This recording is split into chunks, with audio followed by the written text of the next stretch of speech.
G'day guys, this is Shadow. Just thought I'd run people through. It's only a normal level. As you can see there, it's only in the normal level, but it was a struggle for me. Stage 17, the hard finite, or the Tainted Fyro they're calling it. Yeah, as a free-to-play, I have limited characters to use in this, and I was struggling because Creedon is the main one that I've got. And as you can see, I'll just remove myself here.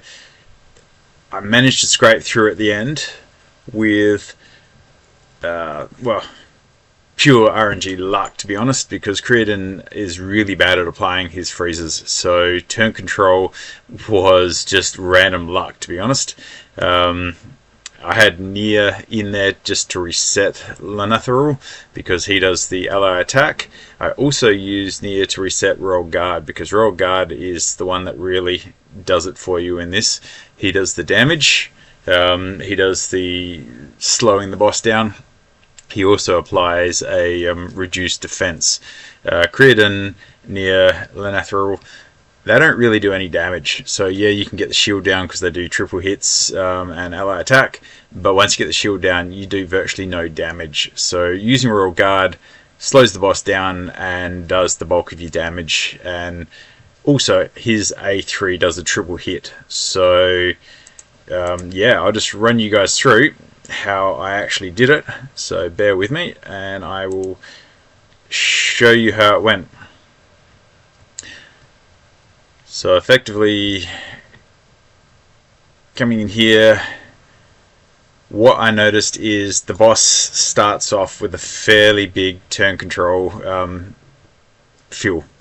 So you're wasting your turns if you try and get the shield down probably in the first 3 rounds of the boss having hits, because number one, you get the shield down and it's his turn straight away and he just puts it back up again, so there's no point.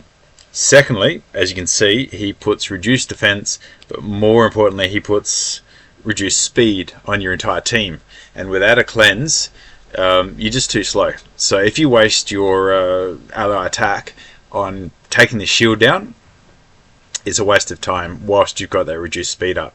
So effectively, just smack away. You're just wasting time here until you burn through that reduced speed.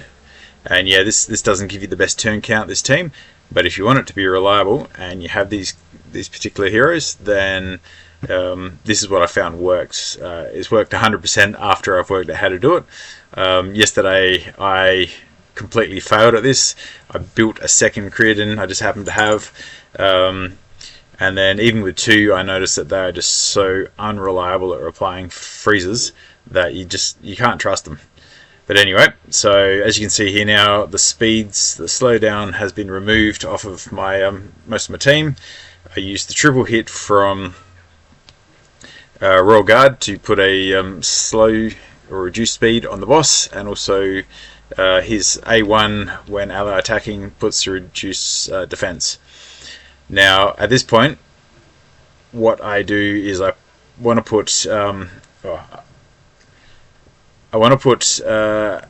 speed back on my team so the shield doesn't go up. So like here I should have put speed back on, so that's my bad. And again, I'm just trying to get that turn meter under control, and half the shots aren't doing anything. So if I put the speed back on, I probably could have done this in less turns. So he's going to get the shield back up, which is a shame. And yeah, as you can see, Creedons don't do an awful lot. Oh, this particular run they are. Making a liar out of me. Always good to keep track of who's on cooldown to use your Nia's shots. I always forget.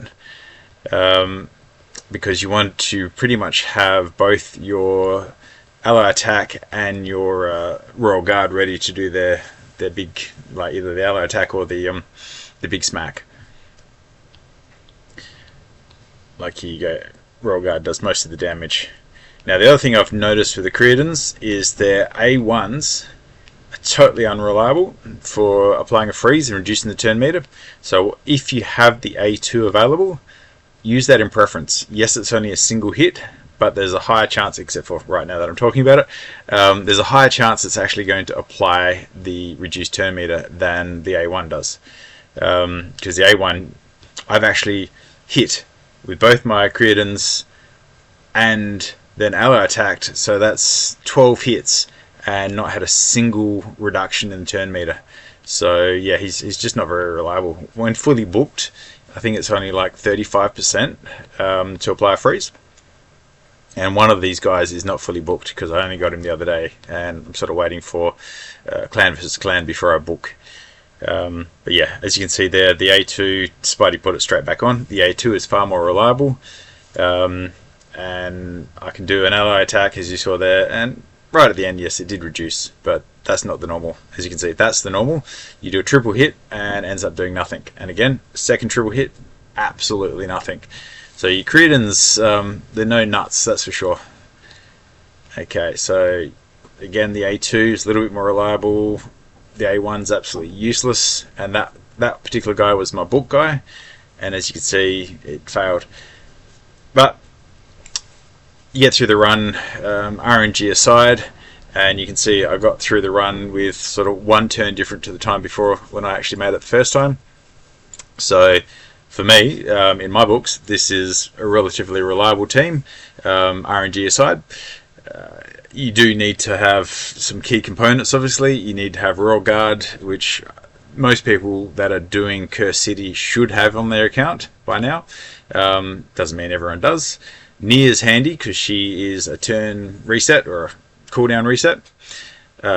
Two creatines are great. If you've got Shimiri, I also tried using her.